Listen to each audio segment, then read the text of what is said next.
All right. Well, welcome everybody who's here, either recorded or live today. Really excited about today's webinar. We've got some really influential people in the junior golf world here in Georgia, and I think some great content that is it's time appropriate for this time of year. Junior golf obviously goes year round these days, but player development is definitely something that needs to be kept front of mind at our facilities just year round. But especially this time of year as we're getting ready for the bulk of the summer junior golf programs to kind of get kicked off. We wanted to bring in, again, some of our local experts, which I'll introduce here in just a moment for this Navigating the Junior Golf World webinar. So just a couple of things to keep in mind while you're on the live webinar. We do ask you to stay on mute, and if you have a question, then there, right in the middle of the screen at the bottom, there's a hand that you can click on, and that'll just let us know that you've got a question, and at that point we can get over to you when the time's appropriate to do so and have you ask the question. We'd love to hear from everybody. If you do have questions, I think the conversation that we're going to have today definitely will kind of stir the ideas, and on this live webinar would be a great time to ask the questions that come up. But if questions come up after, obviously we'll share everyone's contact so that you can reach out to folks individually to ask those questions. And please never hesitate to reach out to the staff there, and they can help guide you as well. For those of you I haven't gotten a chance to meet, my name is Russell Riddell. I'm the Education Committee Chairperson for the Georgia PGA. I'm proud to be the one helping guide the conversation today, but thank goodness I'm not in no way the talent today. We've got, again, some great folks. Doug Wert is here from the PGA of America, PGA Player Engagement Consultant. Doug's been a 30-year member, held positions in general management, director of golf, head golf professional, director of instruction, and directed a PGM program. U.S. Kids Golf Top 50 in 2014-2015, Pga Junior League captain 2014 to 2016, PGA Player Engagement Consultant since 2017 from Middle Atlantic, Tri-State, Western New York, Carolinas, and now Georgia. So really cool to have you here, Doug. We're really excited to hear what's going on in player development. So thank you for being here. Moving on, Chris Moore, been a good friend of mine since I moved to the section. Thankful to have his friendship and work alongside him at the Atlanta Athletic Club, where he is the junior golf director. If you've been over to AAC and see what they do in junior golf, it is impressive. It's not even an impactful enough word, what they do with those junior golfers over there, getting them from kind of entry all the way to college. Chris is our current PGA Youth Player Development Award winner for this year, U.S. Kids Top 50 in 2015. He's been at AAC for 14 years and been a PGA member since 2016. So, Chris, thank you for taking your time to be here. Thanks, Russell. Looking forward to it. So, sorry, Russell, I got to correct that real quick, just to not shy Chris. 16-year PGA member. Oh, sorry. Yeah, Chris, don't be shied on that one. So, yes, again, thank you for being here, bud. And then from the PGA section, we've got Scott Gordon, who most of you know, Assistant Executive Director, Michael Rakowski, who's now our Director of Communications and Junior Golf. Mike previously worked on the Junior Tour and helped take it from where Scott had it to where it currently is. And he's got Tanner Higgins, who's one of our newest employees here at the section, who's our Junior Golf Manager this year. Guys, thank you for being part of this presentation as well, not only in the execution of the webinar, but as presenters too. So thank you all for being here. So we're going to start out the presentations with Doug Wert. Doug, looking forward to hearing what's new in player development as it relates to junior golf. So Doug, take it away. Thank you, Russell. Good morning, everybody. Thanks so much for having me on. And I'm looking forward to working with all of you in Georgia. As Russell mentioned, I served as player engagement consultant the last 4 years in the Mid-Atlantic, Tri-State, and Western New York sections. And just the 1st of January, was able to move into Georgia and the Carolinas with the retirement of Daryl Beatty, who I know I'm filling some great shoes, but looking forward definitely to working more with all of you in Georgia, and want to thank the team at the section for making me feel so welcome, as well as all of you that I've had the opportunity to work with to this point. So very excited to be here with you this morning to share with you, first of all, some things that are happening in our department.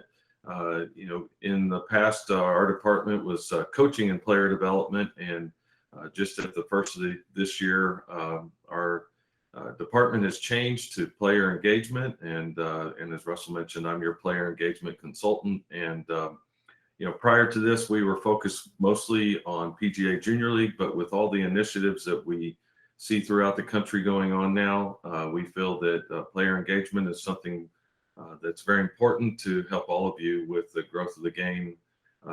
Mostly, focusing on the junior aspect of things today, but also with adult play as well. And so, what is the player engagement? Sorry, slides aren't advancing. So, why are we existing now as player engagement? We're here to enrich lives through the experiences that you all can create that transcend golf as PGA and LPGA professionals. And we're committed to helping unlocking the value that we know you have, and what you can do for those that are at your facilities. And so, we feel that we want to be here to help you look at the ways to get a golfer from the aspect of them inspired and all the way to the point to where they're an advocate for you as well. And when it comes to the aspects of junior golf, this is definitely an area where we want to help and be assistance to you in growing the game in that aspect, and getting more kids inspired to play the game, getting them engaged, and getting them to a point to where they really enjoy the game and play it for a lifetime. And so, our 3 principles that we have in player engagement when it comes to all players as well as junior golf, is first to understand the golfer's needs. And so, when it comes to junior golf, how do we understand what they're looking for in this experience? What are the parents looking for in this experience? And then how can we help you serve as their expert guide through the journey that they're going to take when it comes to picking up the game of golf and enjoying the game of golf, and then understanding you and your business, how things work for you at your facility within your junior programs, not just PGA initiatives, but different things that you do to really inspire those junior golfers to get better and to have more fun playing the game, as well as help the parents along the way as well, and being that expert guide, and then helping you put together engagement strategies that can deliver the needs of the consumers, the needs of the parents, and needs ultimately of the kids, and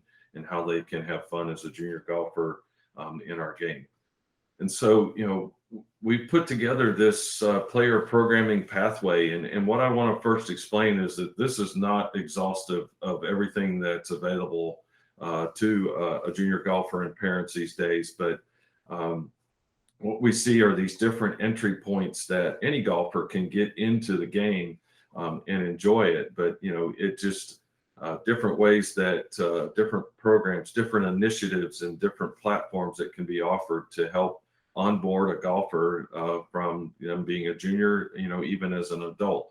And so the thing I'm going to talk about most today is that supporting underneath everything, and that's the American Development Model and Pga Coach, and how we can use Pga Coach and the principles of the American Development Model to help kids develop properly, help them develop physically, both mentally, and then how you can use those tools in Pga Coach to help you be successful as a junior golf leader in the game. And so you can see all the different initiatives there. They include not only PGA initiatives, but other initiatives that are offered throughout the section in Georgia. And I know there's other things that can be done in ways that we can onboard juniors into the game, and looking forward to hearing more about that from all of you today.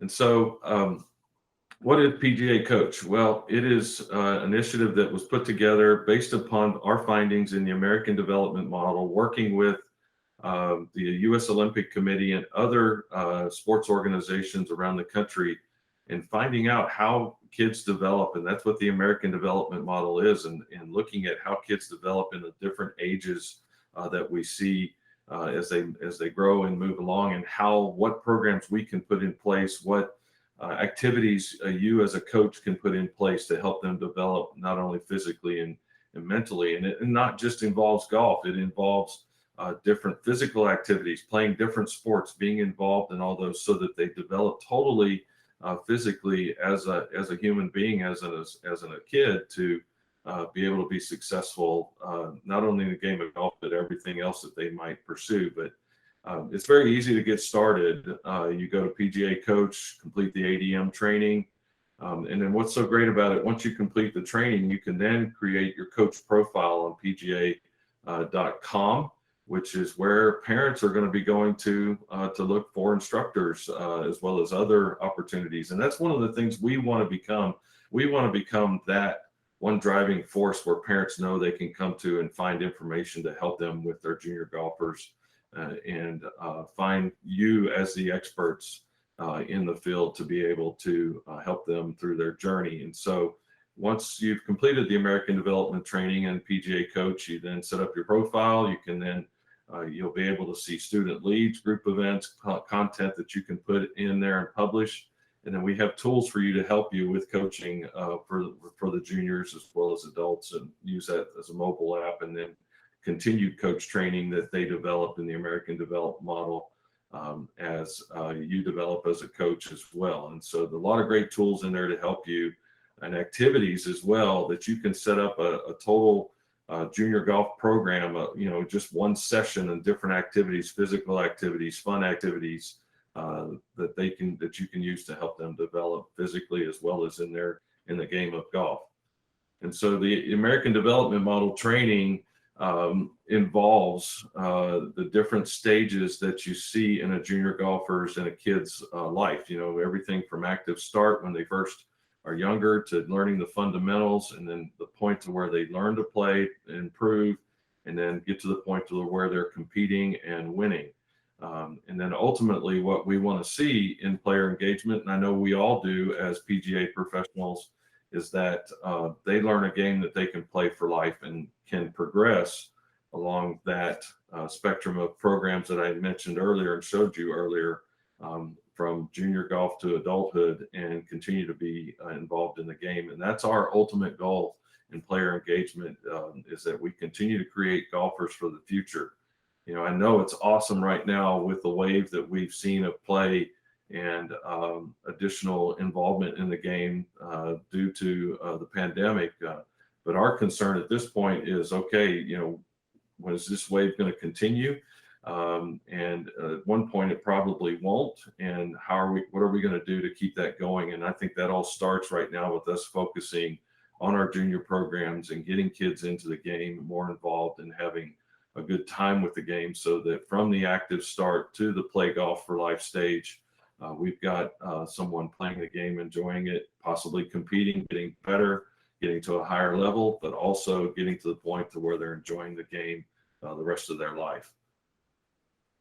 And then, so like I said, once you complete pga.coach and get all the learnings that you can and all the tools and things, this is what you will see on pga.com when a consumer goes to find an instructor. And when it comes to the area of junior golf, you can put information in your profile that focuses on your abilities as a junior golf instructor and everything in your offerings that you're doing, so that a parent can go there and look and you as a junior golf instructor and be able to contact you and learn more.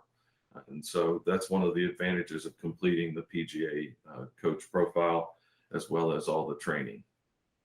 Any questions on PGA Coach before I move on further? Okay. And of course, the main, thing I wanted to share when it comes to junior golfers, that's one of our biggest initiatives in the PGA of America is definitely Pga Junior League. Definitely a fun team approach to the game to where they can learn and develop and have a great time playing as a team and become a better player. Definitely seen some amazing success with the program. We had just short of 65,000 players in 2021, and that is the most number we've had to this point in PGA Junior League. So it was a new record last year, and close to 1,800 players in Georgia last year. And I will share this year, we're on a great trend. We've seen an increase in the number of coaches participating in the state of Georgia and in the section. And just as early as this past Monday, we've got a 6% increase in player participation in PGA Junior League in Georgia for this year. So very exciting to see. The biggest thing I want you to see for you and the value that it brings to you is we had $14 million in registration revenue around the country that was given to golf professionals and coaches that participated, and almost an average of $5,000 per coach. And that's just registration revenue that you'll see. There's also the value that you bring to your facilities as well. But when it comes to junior golf, this is just one of many things that you can do to help you create more excitement at your facility, create more excitement for the kids, make it something fun for them to participate in. And I will share with you that 72% of our players in PGA Junior League are beginner or intermediate golfers. Only 18% are the advanced players. And so this is truly a player engagement, player development program that's available to help you create that excitement of junior golf at your facility. And then lastly, what I really wanted to make sure that I stress to you is that as your player engagement consultant, I'm here to be your conduit. I'm here to learn things from everybody in my sections, as well as around the country, and from my fellow PGA player engagement consultants around the country, is to learn more about what your offerings are, what your programs are, what ideas you have. Learn more about best practices from you and your fellow PGA and LPGA professionals and associates, and be that conduit back and forth to you and to them to help us, learn more about each other and what we're doing and the best practices we can put into place to continue to grow this game and see more juniors get involved. And so, when you've got those best practices and those ideas, I'd love to hear them and love to spend time with you and learn more. And I'm not just talking about PGA initiatives. I'm talking about other things that you might be doing that can help us more as we work as player engagement consultants with all of you. And so, I want to see you rise as a star. I want to see you be successful. I want to see you create value for your facilities and for your parents and for your juniors and your kids. And I want to be here to help you do that and be successful. And, being involved in U.S. Kids in the past and being a coach myself in the past, junior golf has always been something that I've loved to do. And that's why I got involved in this position, because it originally was just Junior League. And it was something that I was very passionate about and enjoyed doing. And I just love to be able to share my experiences as well as yours with everybody else in the section, and so that we can all work together to create a great environment for the juniors in the Georgia PGA and around the country. So just remember that that's why I'm here. I'm here to help you. And I'm not here to sell you programs. I'm here to help you be successful in what you're doing. And so just when it comes to junior golf, just please know that I want to be here to help. And so just to close, I just want to remind you about PGA Coach, and if you haven't done so already, and then just challenge you as your player engagement consultant to look at one junior program in 2022 in a way that you can add to what you're doing and help us continue to grow the game. So I'll stop there and see if anybody has any questions for me.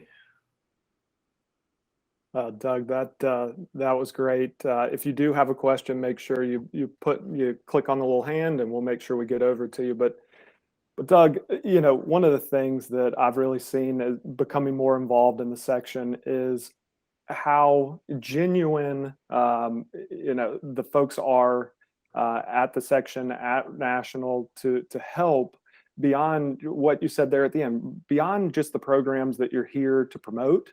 I've picked up the phone and called multiple different staff members from different departments and asked for advice, and that advice, again, is within kind of what the alignments are to the PGA, but they're natural because these are PGA members helping PGA members, and that's one of the things that I've grown to appreciate is just the fact when I have a question, the PGA has folks to reach out to. I think a lot of us out in the field can kind of get in that mode where it's like, oh, I'll call a buddy, I'll call, somebody I've met along the way.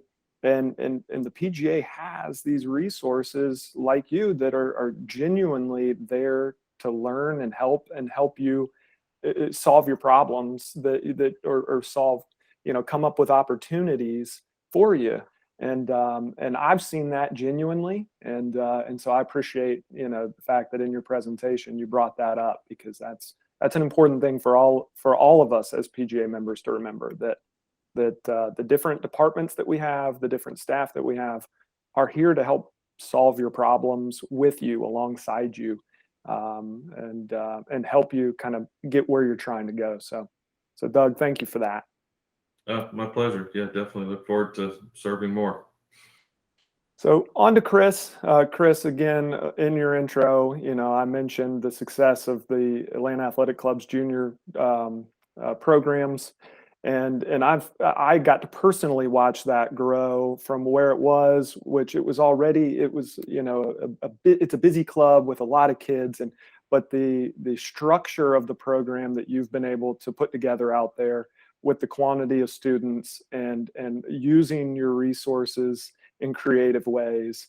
I mean, honestly, it was fun to watch, and I know has just grown over time. So interested to hear from you out of your own words to everybody about, kind of the growth of that program and where you're at. And so again, looking forward to hearing. Thanks, Russell. Appreciate it. Thanks everybody for putting this together and giving me the opportunity to talk today.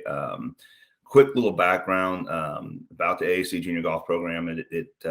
This year we will engage over 350 individual juniors at our club, all the way ages 3 to 19 headed to college. So a lot going on. It's been 25 years in the making. It wasn't just me in the last couple of years to build this. And we'll get to those pillars that Michael's presenting here in a couple minutes, but one of the things that separates AAC Junior Golf is our member involvement and the member support that we have. It's a remarkable deal. Starting 25 years ago, and I'll just touch on this briefly, a group of members decided they needed to support junior golf at the club. They held a little fundraiser, raised about $12,000, and that was poured back into junior golf resources for the club.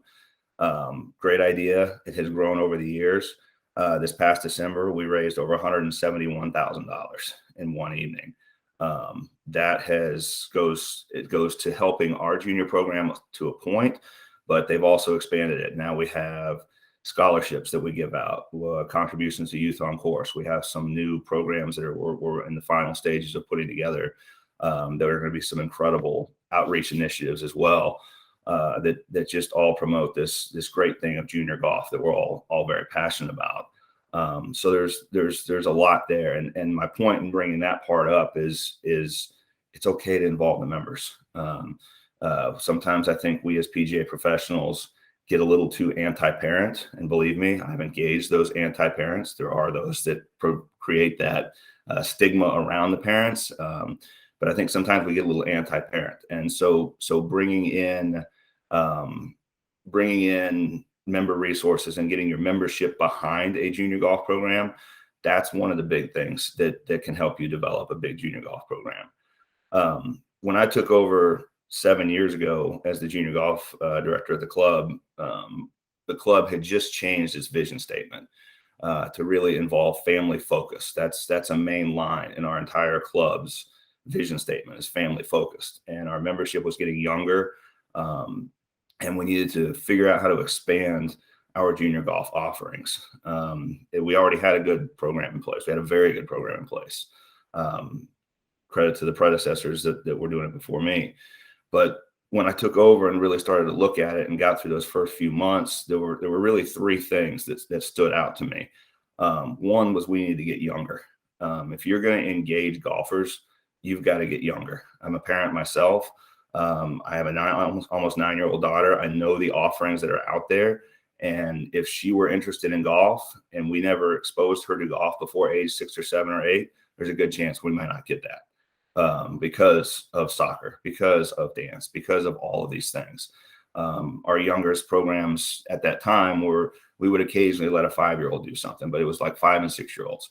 And at that point, we were losing out on good athletes, good families, good everything, because they were going to their sports that they'd been playing since they were 3 or 4. So we need to get younger. That was number one. We needed to expand our hours.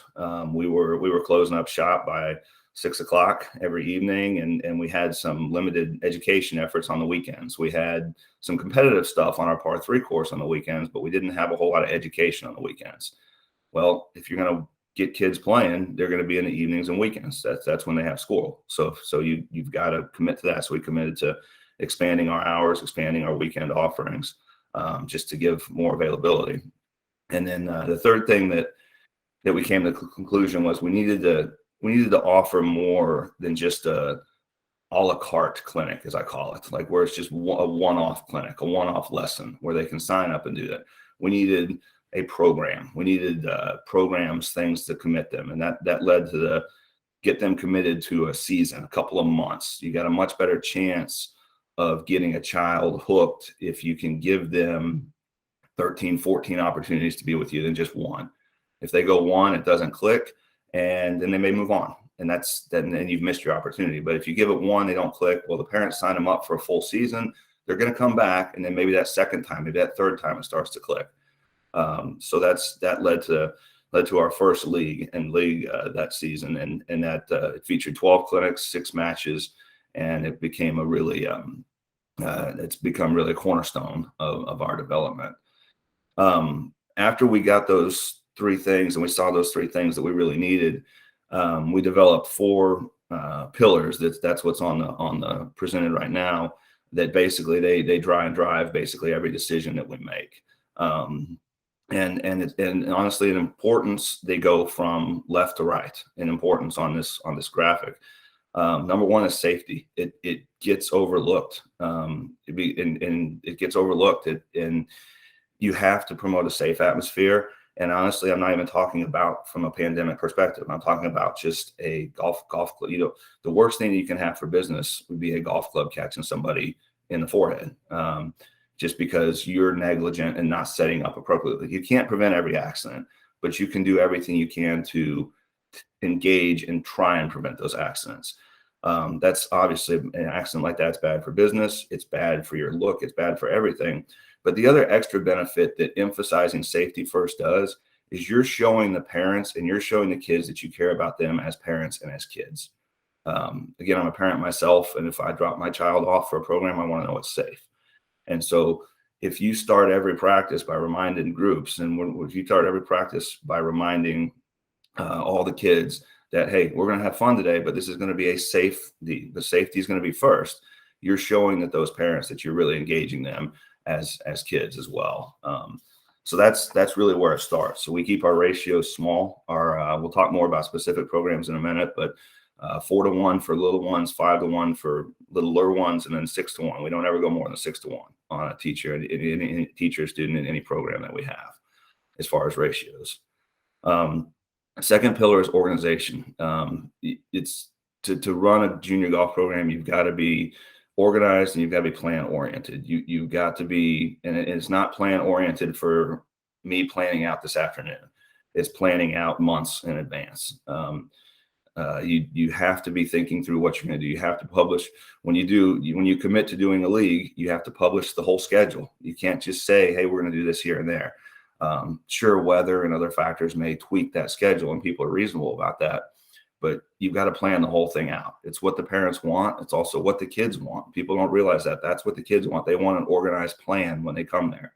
They don't want to just show up and do this, do that, do this. They want a plan. They want to be told what the plan is. Example, our kind of stock practice that we will have will be, we'll say it's 18 kids for the 6-to-1 ratio.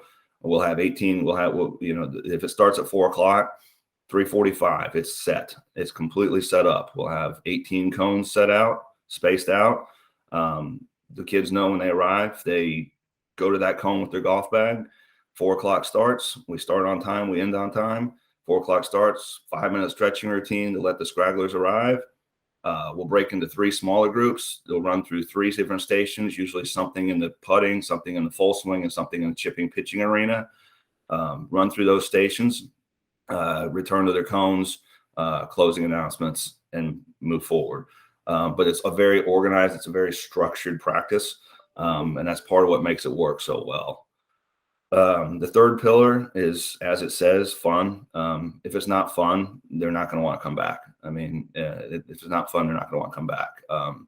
We use games across the board, everything from putting games to chipping games to contests, and we do things that promote success. We do a lot of things that promote success. We all know that this is a challenging game. It's a hard game. And so a lot of the things that we do promote success. The simplest, easiest one is we use flagging tape out a 3-foot by 3-foot box around the hole. For the younger ones, if they put it in the box, it's considered in the hole. It's considered in the hole. I mean, it promotes success, keeps them moving forward. And then our fourth pillar is fundamentals, and our approach is, in a lot of ways, is sometimes opposite of others, in that we provide instruction. We provide very quality instruction, but it's the last of the pillars. If we don't feel like, if it's safe, organized, and fun, it doesn't matter what our instruction is. It doesn't matter how good our instruction is. They're not coming back. And we keep the instruction simple. One example, we'll teach the young ones, what shape does the ball in our 2 feet make? They make a triangle. That's how we teach ball position. As simple as that. Kids know what a triangle is, but understanding the word ball position, that can be a whole different animal. So fundamentals, we do teach fundamentals. And like I said, we teach fundamentals over and over and over, but in many ways, it's the fourth pillar of our junior golf program and kind of the way we guide things. And then I think we'll transition to the next slide, Michael. One of the other things that allows us to continue golfers is not just engaging golfers, it's also continuing them. That's a big part of it, is that we have a progression. We have an opportunity that parents can see progress. They can see where it goes. I mentioned earlier, we had to get younger. We've got a 3 to 4-year-old class, 2 classes a week, 1 o'clock on Sundays, 2 o'clock on Fridays. And it's literally ages 3 and 4. They take their time. They take turns one at a time, and we call it little chippers. It's incredibly popular. We sell out every week with it, but it gets them engaged. It's all about fun, and that one's truly all about fun. And then they do that for a little while, then they can progress into Little Birdies. Little Birdies is it's a little league style season. It's in the spring and fall. We modify the matches.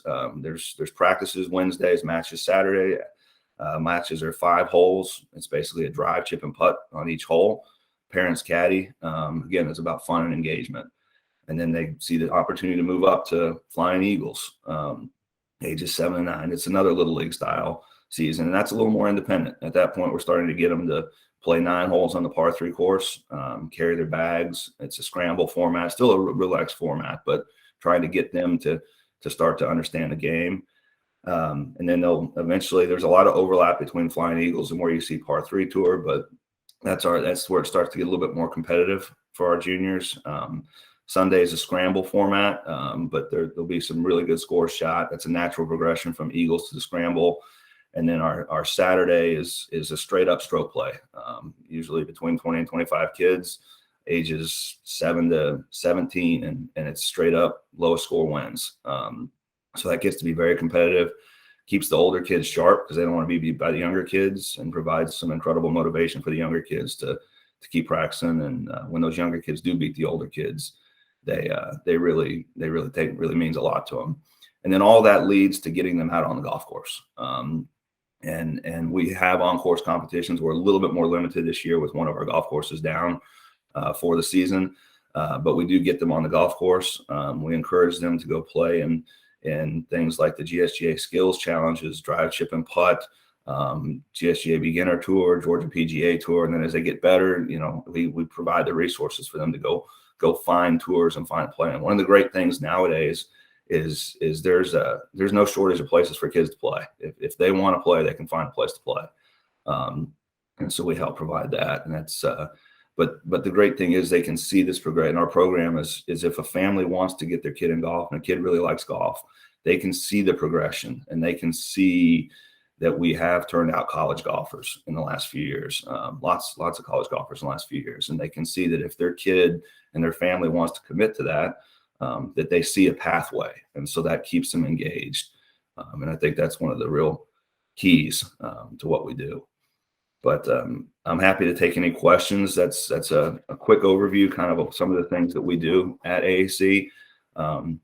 Like I said, there's a lot there, and happy to take any questions. I appreciate the opportunity, but appreciate the opportunity to be here. Yeah, Chris, thank you for putting that together. Again, seeing this program in the working those little chippers clinics, that is not for the faint at heart. You got to be ready for that deal. But I'll tell you what, to watch those young ones and watch the parents engage, you just know that you've got, a little bit more commitment to the game because the parents are out there watching. They're seeing the engagement. And I loved what you said about showing the commitment to safety on the front end, right? Being very clear about this is our number one. That gets to me overlooked sometimes. That folks, kind of assume that, yeah, okay, we're safe, but being verbal, being showing that commitment. And then, kids want structure. They may not act like it sometimes, but if you can guide them with the plan, put the plan. Obviously, the parents want to see what the plan is and how are we going to get them from point A to point B. But the kids want that structure, and the more you can show that, and who else wants that structure? The staff wants that structure. The folks that are working alongside you, really need to know that they're being guided, because it's a lot, watching the kids sometimes, and trying to make sure that they're doing what's right. And it can be easily assumed, I think, some of these things, but so it's nice to have that kind of be said. And it's just a great case study over there at AAC. Obviously, you guys have had a lot of years to get things going the right direction. But Chris, I want to ask you a quick question. If a PGA member comes to you and says, hey, I've got no junior program at this moment, I just need a place to get started. And obviously we'll ask Doug this question too, but Chris, where would you say, if you were going to start somewhere, where's the most important place to start? That's a good question. A lot of it depends on your facility, and depends on what kind of structure your facility has. I mean, I'm talk about all those things, but I'm also very blessed and I realize that I'm also very blessed to have great resources, to have big facilities, to have a par 3 course, to have a 19-acre driving range. I mean, I realize I have a lot of those things that some places don't. So I think you have to answer that within the framework of your club. The things I would say is try and come up with something that fits your club's mission statement, but that's more than just an a la carte. You need to offer something that, and it might be Pga Junior League, it might be a season. It's hard to, you have to think, again, I think within the context of your club, but the biggest thing I would say you try and get them started with something more than, hey, we're going to offer a clinic on Friday afternoon. Why don't you come and take a look? It needs to be more than that. It needs to be, we're going to offer, maybe it's 8 clinics. If you're going to do 8 clinics, and for the first season, if you join us for the first season, you're going to get a shirt and a hat as part of that, or golf balls. Again, stuff within the framework of your coach. But the biggest thing I would say is you need to offer something that gets a commitment. instead of just something that's a one-off that could get them hooked, but also could not. And then you need to go at it. Whatever you go at, you need to go at it with those pillars that I said of safety, organization, fun, and fundamentals. Yeah, no, that's really good insight. I agree. You know, I threw you a tough one there because there's obviously a lot of different facilities and a lot of different ways to answer that question. But I saw it coaching my 7-year-old soccer this year. Is like, man, some of those kids that were not excited to play soccer. They weren't excited to run. But after I had them for, you know, a couple months, all of a sudden, you know, they progressed. Exactly. Whether, you know, they're all going to come back next season, who knows? But they progressed through that, and watching that progression's fun. Doug, I want to hear your answer to that question. What, obviously within the framework of the club, but if you were going to tell a PGA member to get started with somewhere, where would you tell them? Well, I agree with the comment, Chris, here, you know, in that I think it's, you know, good looking at your facility and what's going to be the best fit, and ultimately creating, putting into place programs that are going to be fun, to create that excitement, so that, you know, word spreads. You know, it's and like as we mentioned, it could be PGA Junior League, it could be getting kids involved in drive, chip, and putt. It could be offering multiple programs of your own at your facility, and I think it's just going to be whatever the best fit is. And you know, in my experience as you know, PGA Junior League coach, we used it at my facility here in Alabama, where I was prior to my current position. You know, we used Junior League to drive the other programs that we offered as well. And you know, PGA Junior League, we used that to register, and then we offered, you know, additional programs for instruction, practice, other play, things like that. And we're able to, you know, grow from 13 kids the first year to 32 kids the third year in what we were doing. And so I think it's figuring out what's going to create the most excitement amongst your kids and your families and your parents, and then find other ways to get your parents involved too. You know, PGA Family Cup might be a thing like that, doing a parent-child. It just depends what's going to best fit you and the goals of your facility and what you're being asked to do as well as the person who's overseeing all this at the facility. Yeah, no, I agree. I mean, and I've seen the excitement that the drive, chip, and putt has gotten going. I was using that as our way to, you know, test students just so they would have some kind of baseline.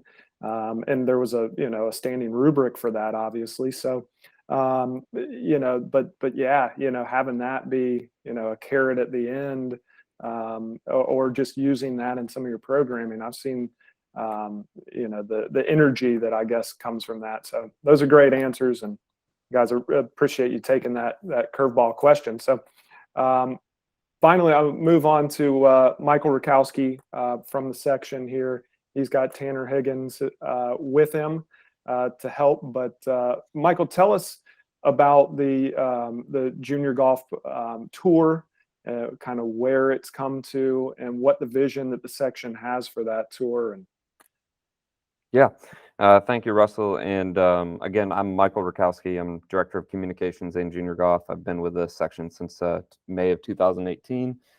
Before that, I had a stint with Gsga, as well as which we merged into Gsga when I was with Atlanta Junior Golf since 2012. But one of the, and I'll be short here because I want to leave some room for Q&A at the end here. But one of the things of what our tour does and what we stand for, and I think what may separate us is, or what we try to do is customer service, attention to detail at our events, and presentation and branding. Really try to make it feel, as soon as they walk onto the golf course, a tournament is here. They feel special about it. I try to treat every event as a championship. Know whether that is with 30 players or that's with 156 players. I really want consistency in every event to look the same almost. Another thing that we try to do, and this is kudos to Scott Gordon when the tour was started in 2002, was to have our PGA members be involved, have this be one of their tours to help out the PGA section, and also with that we wanted to give back to our PGA members. So one of the things that we do is we give golf shop credit to move some merchandise out in the shop to help the PGA member and the facility out. There's not a lot of tours that do that. We just got done running the Billy Peak High School Invitational at Brookstone Golf and Country Club this Monday and Tuesday. And the winning team, there were 6 players on the team. They each got $60 in golf shop credit. And they're like, wait, it's 60 total or 60 per player? I said 60 per player. Go spend your money. And they were just super stoked about it, to go in there and purchase some golf balls or whatever. And again, it helps the PGA member out as well at the facility. And that's something that we try to do there. Some events that we offer, all of our events are 2 days to 3 days, so 36 holes or 54 holes. We do have one event that we have Roger Hogan at Chattahoochee Golf Course, our PGA member there, came to us for help to help run that event. It's a team event, just before high school event, just fun event that we can have a scramble format. So that is a single day, but all the rest are 2 days or 54 holes.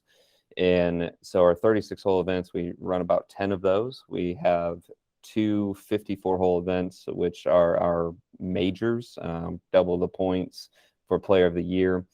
One of them being which is our biggest event, which is our Georgia PGA Junior Championship. This year it will be held at UGA, June 6th through the 8th.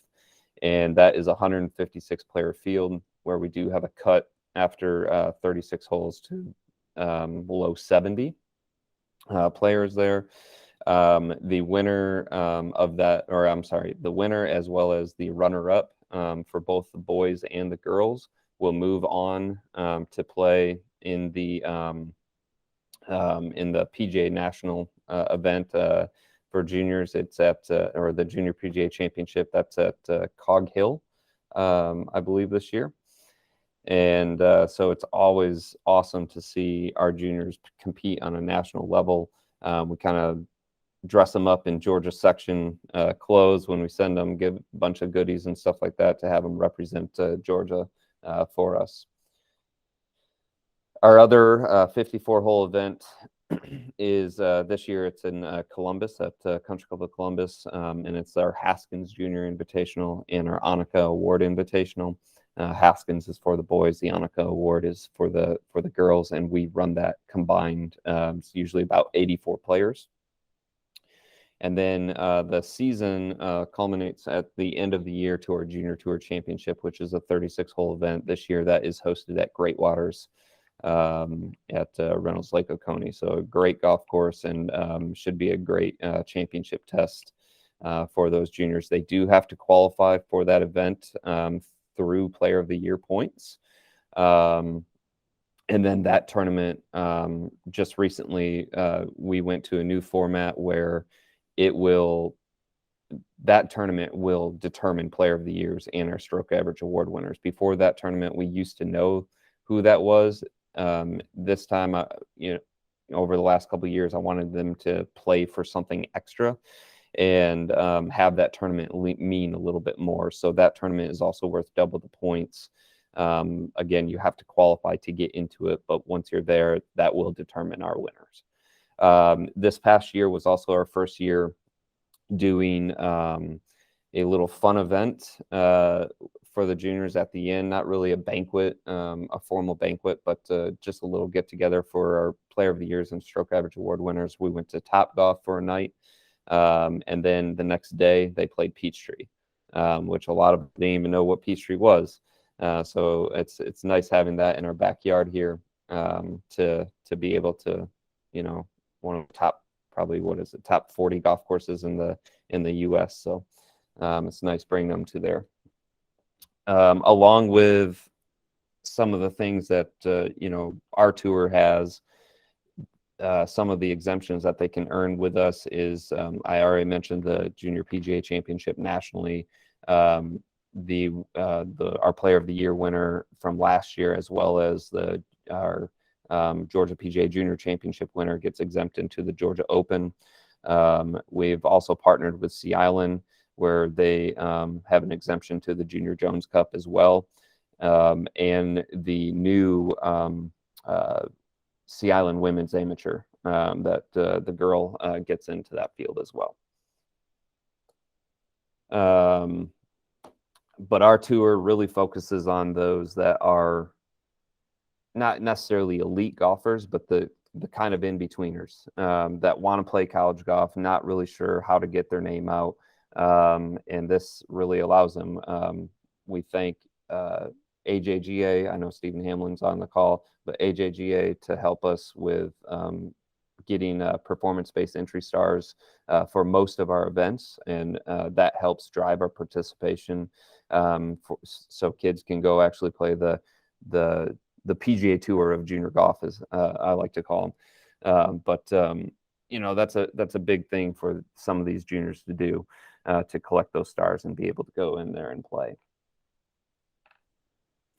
I'm going to show a slide real quick on kind of in Georgia, what the next steps are, or what can kind of a roadmap, so to speak. It's a document that was created last year in conjunction with the Gsga. And I kind of made a map of what it looks like here at Bobby Jones in the Georgia Golf House with Murray Golf House here. So number one, it all starts with you, the PGA golf professional. That is the introductory into the game. From there, we go to the beginner level, and encompasses drive, chip, and putt. Chris mentioned already the Gsga Skills Challenge Series. Doug showed a slide up there earlier with the first tee. You have the LPGA, USGA Girls Golf, and then PGA Junior League is kind of that introductory. Now moving to the forward tee, where we have the Gsga Junior Tour. They have juniors anywhere from 5 to 18 years old, all different skill levels. And then I also put the PGA Junior League in that category. Moving back to the middle tee, you have our tour, the Georgia PGA Junior Tour. The Gsga has a MATA Tour, which is a similar to ours, 2-day 36-hole competitions, and then high school golf. The back tee, so to speak, AJGA, USGA Boys and Girls Junior AMs, the PGA Boys and Girls National Championship. And then I just want to point out that this roadmap starts with the PGA Professional, and it should end with the PGA Professional, which is number 6, your golf future, college golf, club golf, lifetime golfer at a club, or maybe to get into the program, to become a PGA member. If you all want a copy of this, we can send that out later in an email. But just wanted to show that to you. Another thing that was should have been sent. Hold on one second. Another thing that should have been sent to y'all within the last couple of weeks is we did a pocket schedule of our junior tour. So should have all hopefully gotten a pack in the mail over the last couple of weeks. But this pocket schedule is very quick to have on the counter. Tells about our mission statement, member information, which our junior tournaments are 11 to 18 years old. And then if you open it up all the way through, it should have all of our schedule there as well. Scott, Gordon, I just want to open it up to you, see if I missed anything. And Tanner, same with you. Nope, I think that was great. So, turn it back to Russ. Now, yeah, Michael, that was great. We are blessed to have the AJGA and the connections that we have to them, and being here in the same great state of Georgia. So obviously, if they're listening, thank you for the partnership. It obviously helps promote our brand. When Scott Geary came on, he came from the AJGA, and we talked to him a lot. And it's something that you brought up about consistency and branding. And what's nice about what our tour, my experience seeing our tour, is is it is run by our staff. It is representative of all of us because it carries our shield. And to any PGA member who hasn't had experience, either enough experience with our staff or experience with that tour, it really is, it's something that makes me proud, that makes our section proud. And it's something that should be promoted within, not just because it's a PGA initiative, but because these are our people serving our people.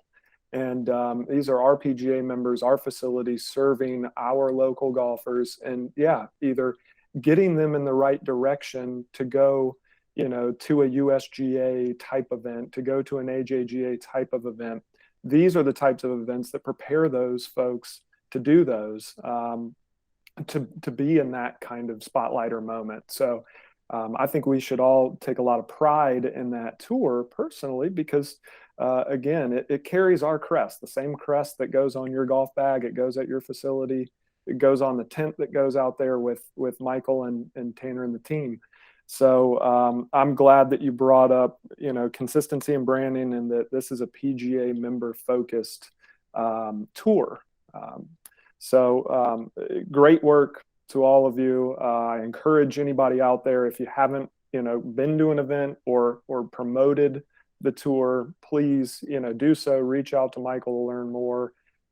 Scott, carried the tour for a long time, and I think it's one of those things that keeps building and keeps getting better as the reputation keeps increasing. So we've got just a few minutes left. Wanted to first off offer anybody who has any questions, if you would, again, just put up your hand on the little screen and feel free to ask any questions that you may have.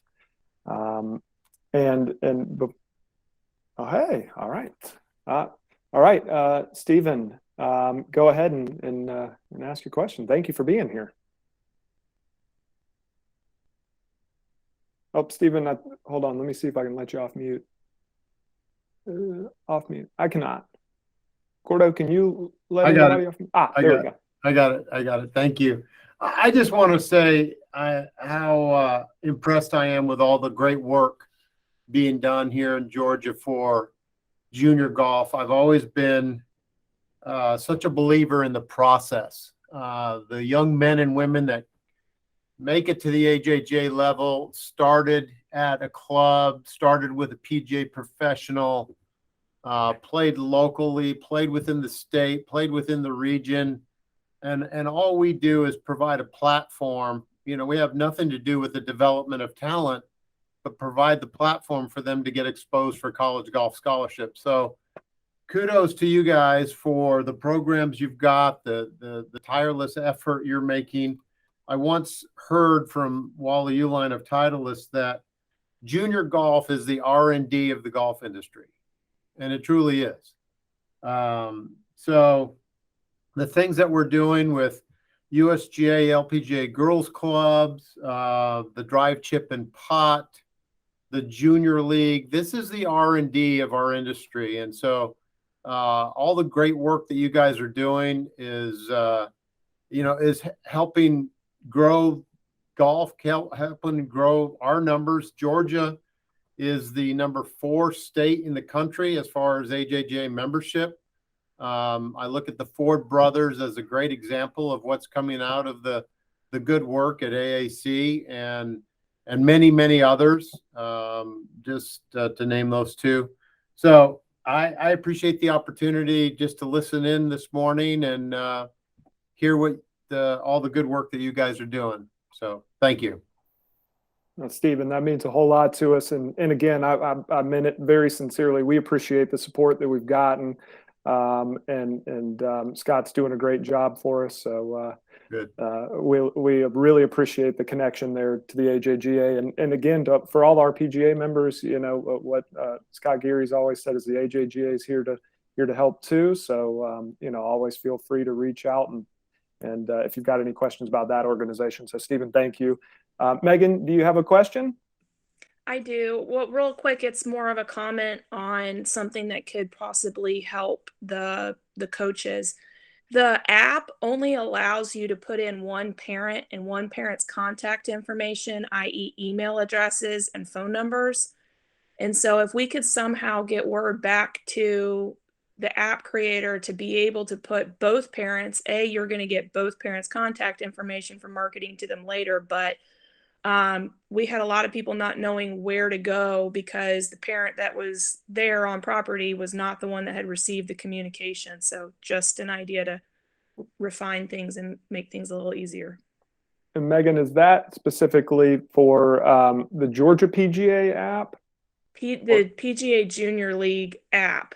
So that's Okay. what's being used to communicate. So I don't know if that's on the national level or if it's something that we can insert that here, but it's one of those things that they were having a lot of trouble with it yesterday.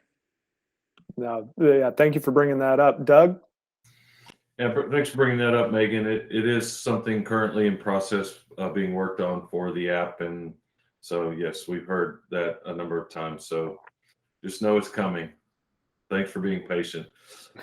No, that's great. And see, that's what these things are all about, right? And again, you know, the nice thing to kind of put a bow on all of this is this was hopefully a way to hear a little insight, hear what programs the PGA has to offer, hear what programs other PGA members are using at some of our best facilities, and then showing what the PGA Georgia section is doing from a tour standpoint, to show you a few resources. But this is just a conversation starter.